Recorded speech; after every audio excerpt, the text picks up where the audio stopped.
कामम आश्रित्य दुष्पूरम दंभमान मदान्विताः मोहात् गृहीत्वा असद्ग्रहान् प्रवर्तन्ते अशुचिव्रताः।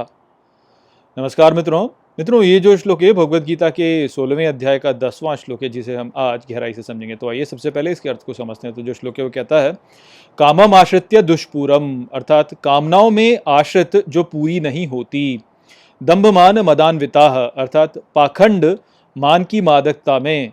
मोहात् गृहीत्वा असद्ग्रहान्, अर्थात मोह में घर बना के असत्य को ग्रहण कर प्रवर्तन्ते अशुचिव्रताः, अर्थात जीवन यापन करते हैं अशुद्ध व्रत करने वाले। तो श्री कृष्ण आगे कहते हैं कि आसुरी लोग सदा अपनी कामनाओं में आश्रित रहते हैं जो कि कभी पूरी नहीं होती, क्योंकि वे पाखंड मान मोह और असत्य की मादकता से आच्छादित अशुद्ध संकल्पों के साथ अपना जीवन यापन करते हैं।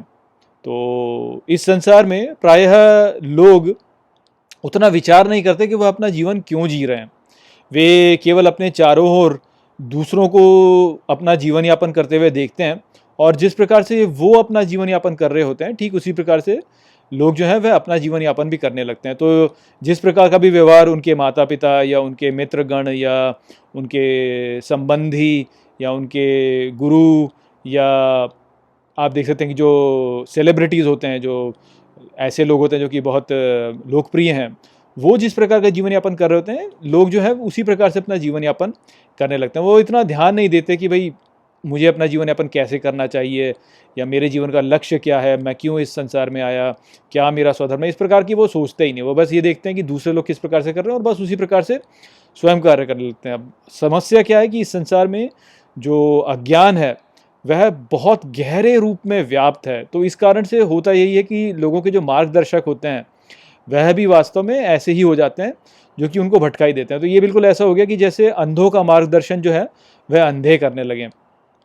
तो इस संसार में अज्ञान जो है वह बहुत गहराई से व्याप्त है, और इसी कारण से इस संसार में उपस्थित सभी जीव जो हैं वह प्रायः स्वयं को उसका शरीर मानने लगते हैं, और इस प्रकार से वे अपने अहंकार से तादात्म्य करने लगते हैं। और जब आप अपने अहंकार से तादात्म्य करने लगेंगे तो आपको अपने अहंकार की जो इच्छाएं हैं और कामनाएं हैं उनको भी संतुष्ट करना होगा। तो अहंकार की उपलब्धियां जो हैं वो आपको सबको दिखानी होगी कि मेरा अहंकार ऐसा है, मैं कुछ हूँ, मेरा भी कुछ अस्तित्व है, मेरा भी कुछ है, मेरी भी कोई धाक है इस संसार में। तो इस कारण से फिर जो है लोग मान, यश, धन, शक्ति एवं यौन के प्राप्ति के प्रति जो है प्रयास करने लगते हैं। तो ये बिना जाने कि वे इन सब को क्यों प्राप्त करना चाहते हैं, वह बस इनके पीछे लग जाते हैं। वह ये नहीं समझ पाते कि इन सब का महत्व क्या है। वो बस ये देखते हैं कि सभी लोग जो हैं वह इस संसार में धन को महत्व देते हैं, तो इसलिए धन महत्वपूर्ण है, मुझे भी धन कमाना चाहिए। सभी लोग जो हैं वह शक्तिशाली लोगों को बहुत प्राथमिकता देते हैं, तो शक्ति जो है वह महत्वपूर्ण है, तो इसलिए मुझे भी शक्ति प्राप्त करनी चाहिए। सभी लोग जो हैं वह जो लोकप्रिय लोग हैं उनके पीछे पीछे भागते हैं, तो मुझे भी लोकप्रिय होना चाहिए।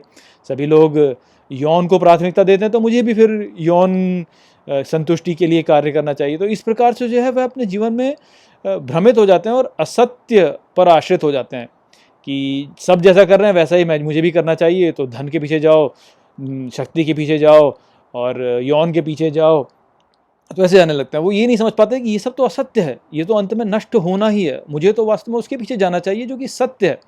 किंतु सत्य के पीछे जाते नहीं, असत्य के पीछे भागने लगते हैं। अब आप भले ही कितना भी धन, शक्ति, यश या यौन के पीछे जाएं, अंत में तो वो नष्ट होना ही है, वो तो असत्य ही है। और आप कितना भी उसे भोग लीजिए, उसको भोग करके जो है आपकी संतुष्टि नहीं होगी कभी भी। आप जितना उसको भोगेंगे उतनी ही उसे पाने की कामना आपके भीतर और बढ़ती जाएगी। तो इस प्रकार से होता ही है कि ऐसे लोगों का जो जीवन होता है वह कुंठित हो जाता है, क्योंकि उनकी जो कामनाएं होती हैं वो कभी पूरी ही नहीं होती, और कामनाएं बढ़ती जाती, और कामनाएं बढ़ती जाती, और कामनाएं तीव्र होती चली जाती हैं। तो कुंठित हो जाता है, और व्यक्ति जो है ऐसा कभी भी शांति को प्राप्त नहीं कर पाता।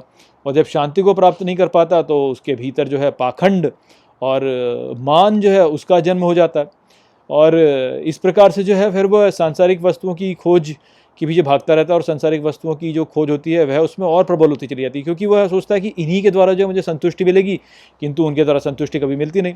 तो ऐसे अपने जीवन यापन करके ऐसे लोगों का जो जीवन होता है वह नरक ही बन जाता है। तो यही संदेश यहाँ पे श्री कृष्ण का था कि कैसे जो है आसुरी व्यक्ति होते हैं, उनकी कामनाएं कभी पूरी नहीं होती, इस प्रकार से जो है वह अपने जीवन को नर्क बना लेते हैं। तो आशा करता हूँ कि मैंने इस श्लोक को आपको अच्छे से समझा दिया होगा। चलिए इसी के साथ इस वीडियो को यहीं पे समाप्त करते हैं। नमस्ते।